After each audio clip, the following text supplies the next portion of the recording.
All right, let's get right into it. Today we are looking at a sponsored article from Brave New Coin, and it's built around a pretty wild idea. What if an AI like Grok, which is always scanning social media, could actually tell us which cryptos are about to pop? We're going to break down the top 3 picks it supposedly made for September. I mean, that's the dream, isn't it? The idea that some super smart AI can just sift through all the noise online and hand us the winners. The entire article we're explaining today is built on this one big what if, using an AI like Grok as its source of authority. So let's see how they make their case. So, before we jump into the actual coins, the article first sets the scene. It paints a picture of the overall market, and this is the foundation for everything the AI supposedly sees coming. Okay, so the picture here is one of really positive momentum. We're told the market had a strong 14% rally in July, and then August managed to hold on to those gains. It kind of creates this feeling that something big could happen next, positioning September as a really critical month. Now this is where it gets interesting. The why. The article claims that Grok pointed to these 3 big factors. You've got more and more companies putting crypto on their balance sheets, you've got policies starting to look more crypto-friendly, and you have the Fed possibly about to cut interest rates. I mean, that's pretty much a textbook recipe for a bullish market. All right, on to the first pick. The article really spends a lot of time on this one. It's a project called Bitcoin Hyper, and it's framed as being the best of both worlds. It's got a ton of hype, but also real practical utility. To really get this pick, we have to talk about what a Bitcoin Layer 2 is. The easiest way to think about it is like this. Imagine Bitcoin is a big, reliable old highway. A Layer 2 is like building a brand new, super fast express lane on top of it. You get the speed without having to tear up the original road. And this slide really nails the problem that Bitcoin Hyper says it can solve.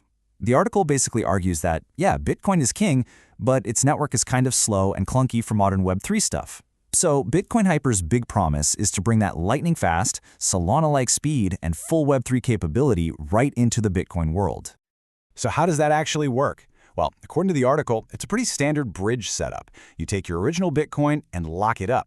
Then, a new wrapped version gets created on the faster Layer 2 network, and that new token is what you can use in all the modern apps for DeFi, NFTs, and gaming.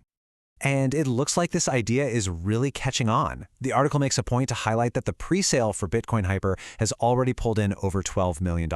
For a project that's still in its early days, that is a very big number. And the article wraps up its section on Bitcoin Hyper with this line right here. It's a very direct, very urgent call to action.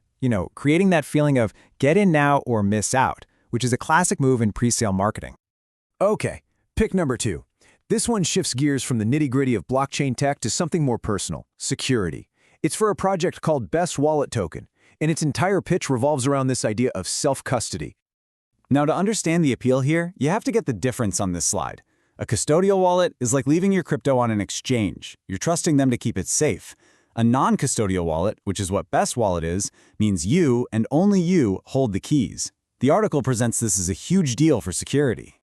The source then lists a whole bunch of features.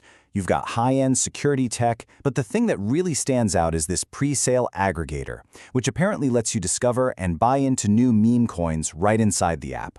Plus, holding their token, BEST, is said to give you things like voting rights and early access. So it's presented as this whole ecosystem, not just a wallet. The article also dangles a pretty big carrot, staking rewards. That's where you lock up your tokens to earn interest. And it throws out this number specifically, an 88% reward. Now that is a really, really high yield, and it's clearly designed to get early investors excited.